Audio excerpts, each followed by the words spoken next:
ತಾಯಿ ಅನ್ನೋ ಪದಕ್ಕೆ ದೊಡ್ಡ ಕಳಂಕ ಇವಮ್ಮ. ಅಕ್ರಮ ಸಂಬಂಧಕ್ಕೆ ತನ್ನ ಗಂಡನ್ ಸಾಯಿಸೋದ್ ಅಷ್ಟೇ ಅಲ್ಲದೆ ನಾಳೆ ದಿನ ಈ ಮಗುನು ವಿಟ್ನೆಸ್ ಆಗುತ್ತೆ ಅಂತ ಅದನ್ನು ಸಾಯಿಸಿದ್ದಾರೆ. ಅಭಿನಂದನ್ ಮತ್ತೆ ಅರುಣಿ 6 ವರ್ಷದಿಂದನೇ ಮದ್ವೆ ಆಗಿರ್ತಾರೆ. ಮೊದ್ಲು ಎಲ್ಲ ಚೆನ್ನಾಗೇ ಇರುತ್ತೆ. ಅರುಣಿ ಮನ್ಸು ಬೇರೆಯವನ್ ಮೇಲೆ ಹೋಗೋವರೆಗೂ. ಸ್ವಲ್ಪ ತಿಂಗಳಿಂದ ಅರುಣಿ ಅಭಿನಂದನ್ಗೆ ಡಿವೋರ್ಸ್ ಕೊಡು ಅಂತ ಹಿಂಸೆ ಕೊಟ್ಟಿರ್ತಾರೆ.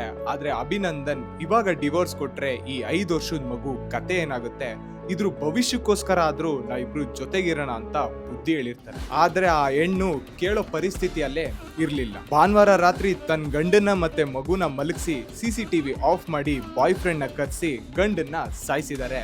ಈ ಗಲಾಟೆಯಲ್ಲಿ ಮಗು ಕೂಡ ಎಚ್ಚರ ಆಗುತ್ತೆ.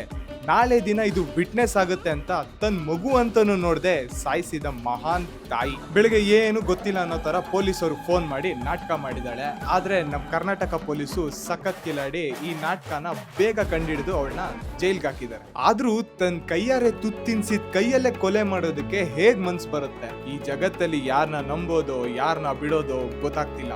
ಪ್ರೀತಿ ಹೆಸರಲ್ಲಿ ಅದೆಷ್ಟು ಮೋಸ, ಅದೆಷ್ಟು ವಂಚನೆ, ಅದೆಷ್ಟು ಕ್ರೌರ್ಯ. ಛೆ, ಈ ಘಟನೆ ಬಗ್ಗೆ ನೀವೇನ್ ಹೇಳ್ತೀರಾ? ಕಮೆಂಟ್ ಮಾಡಿ ತಿಳಿಸಿ. ಹಾಗೆ ನಾನು ಫಾಲೋ ಮಾಡೋದನ್ನ ಮರಿಬೇಡಿ.